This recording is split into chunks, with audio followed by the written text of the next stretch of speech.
রহমতুল্লাহ বারাকাতুহ। আমি Hafiz Abul Farah Haldar, secretary Al Ihsan trust of ইমাম মুয়াজ্জিন। দেশ এবং প্রবাস থেকে যারা আমাদেরকে দেখছেন তাদের সকলকে জানাচ্ছি আন্তরিক অভিনন্দন ও মোবারকবাদ। আপনারা সকলেই অবগত আছেন, আমরা কতিপয় ইমাম মুয়াজ্জিন সম্মিলিতভাবে এলাকার দায়িত্বপ্রাপ্ত ব্যক্তিগণ নিজ এলাকায় অসুস্থ, অসহায়, ইতিম, মিসকিন এবং দারিদ্রদের স্বাবলম্বীকরণের জন্য রাসূলুল্লাহ সাল্লাল্লাহু আলাইহি ওয়াসাল্লামের দেখানো পথ অবলম্বন করি। একদা জনৈক ব্যক্তি এসে আরজ করলেন, ইয়া রাসূলুল্লাহ সাল্লাল্লাহু আলাইহি ওয়াসাল্লাম, আমাকে কিছু সাহায্য করুন। জনৈক ব্যক্তি ছিল একজন সুস্থ, সবল ও দরিদ্র মানুষ। নবী করিম সাল্লাল্লাহু আলাইহি ওয়াসাল্লাম বললেন, হে যুবক, তুমি কেন ভিক্ষার পথ বেছে নিয়েছো? তুমি কি জানো না ভিক্ষা করা একটি নিকৃষ্ট কাজ? ব্যক্তি উত্তর দিল, আমি তো হতদরিদ্র অসহায় মানুষ। নবী করিম সাল্লাল্লাহু আলাইহি ওয়াসাল্লাম বললেন, তোমার বাড়িতে বিক্রি করার মতো কিছু জিনিস থাকলে তা নিয়ে আসো। তৎপর ব্যক্তি বললেন, আমার বাড়িতে একটি কম্বল ব্যতীত আর কিছুই নেই।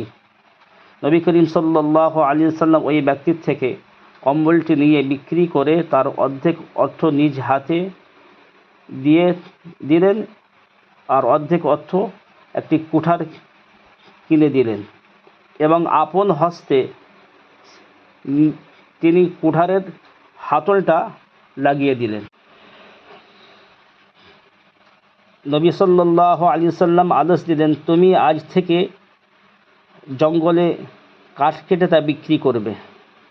বেশ কিছুদিন পর সেই ব্যক্তি নতুন পোশাক পরিহিত অবস্থায় নবী করিম সাল্লাল্লাহু আলাইহি ওয়াসাল্লামের কাছে এসে জানালেন, ইয়া রাসূলুল্লাহ, আমি বর্তমানে স্বাচ্ছন্দ্য জীবন উপভোগ করছি। নবী সাল্লাল্লাহু আলাইহি ওয়াসাল্লামের দেখানো পথ অবলম্বন করে আমরা অসংখ্য মানুষকে স্বাবলম্বী করতে সক্ষম হয়েছি এ যাবৎ।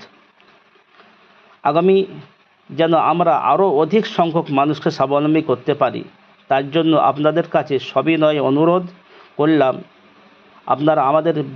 আপনারা আপনাদের বিভিন্ন খাতের দানের অর্থ আমাদেরকে দিয়ে আমাদের পথচলাকে সহজ করে দেবেন।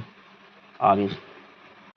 অনলাইনে যারা দান পাঠাতে চান তাদের জন্য স্ক্রিনে একটি ফোনপে নাম্বার দেওয়া হলো। আমাদের অফিস ঠিকানা কুমিরমারা, কবরস্থান মোড়, নুরানি মসজিদের সন্নিকট, পোস্ট কুমিরমারা, থানা চণ্ডীতলা, জেলা হুগলি, ওয়েস্ট বেঙ্গল। আসসালামু আলাইকুম।